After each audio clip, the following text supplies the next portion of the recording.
রাজধানীর একটি filling station থেকে সরাসরি যুক্ত হচ্ছেন স্পেশাল করেসপন্ডেন্ট তামজিদ সুমন। তামজিদ, পাম্পে গ্রাহকদের ভিড় কেমন দেখছেন?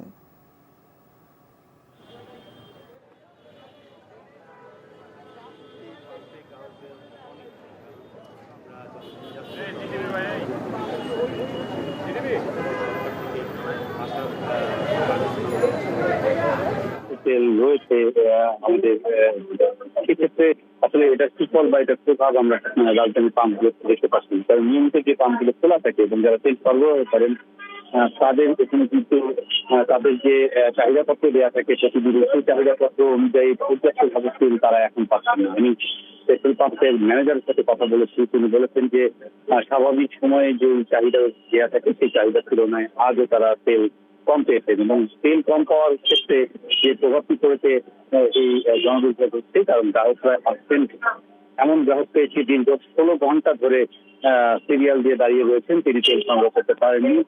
গতকাল রাত থেকে এখন পর্যন্ত অনেক গ্রাহক অপেক্ষা করছেন এবং এই যে লাইনের দীর্ঘ লাইন, এটির দৈর্ঘ্য কিন্তু বেড়েই চলেছে। কারণ আমি যদি এই আসাম গেটের দৈর্ঘ্য কিন্তু বেড়েই চলেছে। কারণ আমি যদি একদম মিরপুর মোহাম্মদপুর টাউন হল পেরিয়ে একেবারে আল্লাহ কবীর মসজিদ পর্যন্ত, এবং যদি আবার তার অপোজিটে একটি পেট্রোল পাম্প আছে সেটি যদি লাইন বলি, তাহলে সংসদ ভবনের এই গেট থেকে একদম অপর গেট পর্যন্ত লাইন চলে গেছে। অর্থাৎ এই যে দীর্ঘ লাইনের সারি, এটি কিন্তু বাড়তেই বেড়েই চলেছে। একটি জিনিস বলি যে সরকারের যে কথা হচ্ছে যে তেল আসে, কিন্তু তেল থাকলেও কেন এরকম হচ্ছে সেটি খতিয়ে দেখার যেরকম বিষয়।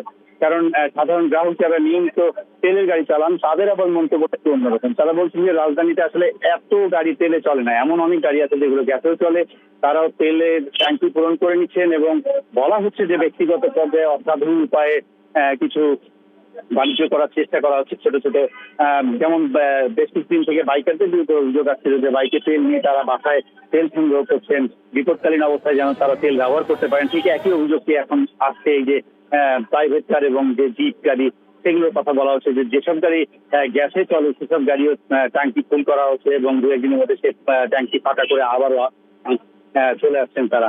তো সব মিলিয়ে বিভিন্ন ধরনের অভিযোগ রয়েছে। তেল পাম্পের মালিকরা বেশ হতাশা প্রকাশ করছেন। তারা বলছেন যে চাহিদার এত 4-5 গুণ মানুষকে তারা কিভাবে সামলে নেবেন, কারণ তাদের চাহিদা অনুযায়ী যে তেলটি আছে সেটির মাধ্যমে তো 4-5 গুণ মানুষকে বা গ্রাহককে তেল দেওয়া সম্ভব না।